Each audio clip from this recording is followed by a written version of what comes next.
into all the world, as narrated in the Acts of the Apostles, chapter 23. Paul before the council. And Paul, earnestly beholding the council, said, Men and brethren, I have lived in all good conscience before God until this day. And the high priest Ananias commanded them that stood by him to smite him on the mouth. Then said Paul unto him, God shall smite thee, thou whited wall, for sittest thou to judge me after the law, and commandest me to be smitten contrary to the law? And they that stood by said, Revilest thou God's high priest? Then said Paul, I wist not, brethren, that he was the high priest, for it is written, Thou shalt not speak evil of the ruler of thy people. But when Paul perceived that the one part were Sadducees and the other Pharisees, he cried out in the council, Men and brethren, I am a Pharisee, the son of a Pharisee. Of the hope and resurrection of the dead I am called in question. And when he had so said, there arose a dissension between the Pharisees and the Sadducees. And the multitude was divided, for the Sadducees say that there is no resurrection, neither angel nor spirit. But the Pharisees confess both, and there arose a great cry.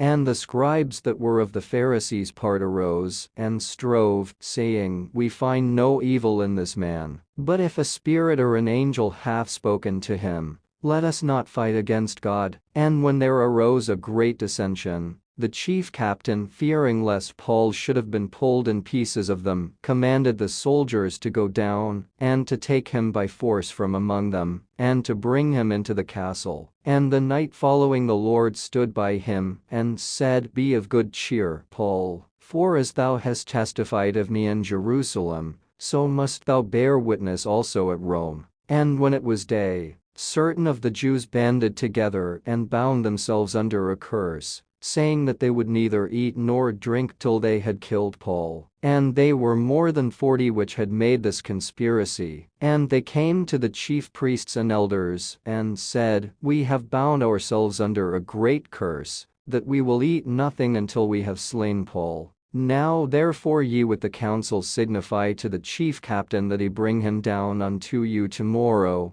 as though ye would inquire something more perfectly concerning him. And we, or ever he come near, are ready to kill him. And when Paul's sister's son heard of their lying in wait, he went and entered into the castle, and told Paul. Then Paul called one of the centurions unto him, and said, Bring this young man unto the chief captain, for he hath a certain thing to tell him. So he took him, and brought him to the chief captain, and said, Paul the prisoner called me unto him, and prayed me to bring this young man unto thee, who hath something to say unto thee. Then the chief captain took him by the hand, and went with him aside privately, and asked him, What is that thou hast to tell me? And he said, The Jews have agreed to desire thee that thou wouldest bring down Paul tomorrow into the council, as though they would inquire somewhat of him more perfectly. But do not thou yield unto them, for there lie in wait for him of them more than 40 men, which have bound themselves with an oath that they will neither eat nor drink till they have killed him. And now are they ready, looking for a promise from thee. So the chief captain then let the young man depart, and charged him, See thou tell no man that thou hast shewed these things to me.